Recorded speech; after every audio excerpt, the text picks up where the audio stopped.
Working poor is a term that I've had to get familiar with over the last several years because it's not just people who don't have jobs and who've lost their hope. There are people who are making wages and they can put food on the table, they can turn the lights on, but the working poor can't maintain their homes. They can't keep them up. When you drive through most towns, you don't see the areas where there's poverty. But when you see it and you get immersed in it, you begin to realize how much people are struggling, are suffering. Last 2 years, I've fallen several times, and I've been in the hospital 7 times in the last year. When we moved here, these front stairs were hard for him. The back stairs were, we'd walk down and they'd shake, and it wasn't very safe for either of us. You can't imagine being fearful every time you try to go down the steps or walk out the door.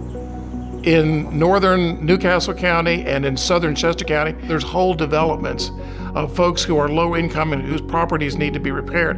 I've owned this home for at least 51 years.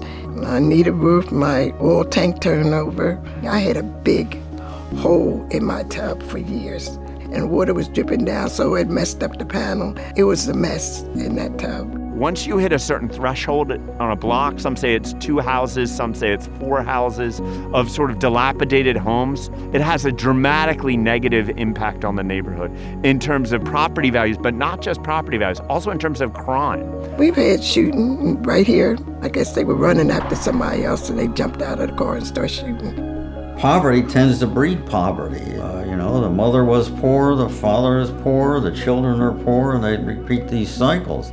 Too many poor people, poor families, they're only poor because it's intergenerational poverty. There's no appreciating asset. And for most Americans, that asset is your home.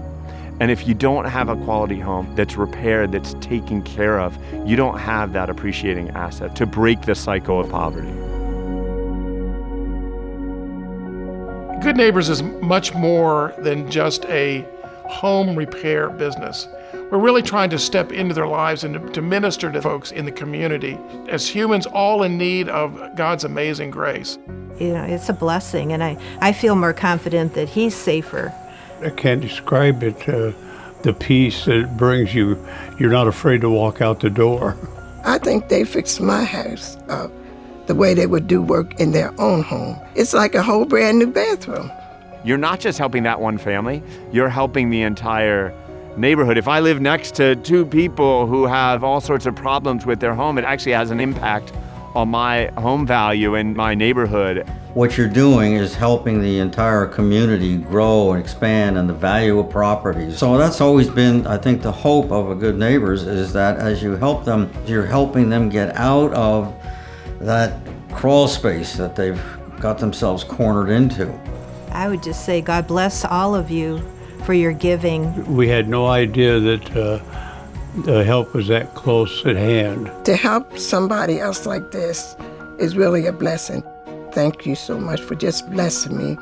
You can change lives, change them for the better, and make a real imprint in the communities that we live in. So whether you see yourself as a big giver or a small giver, I pray that you will experience the joy that comes from being generous to some really great causes, and Good Neighbors would love to be one of those.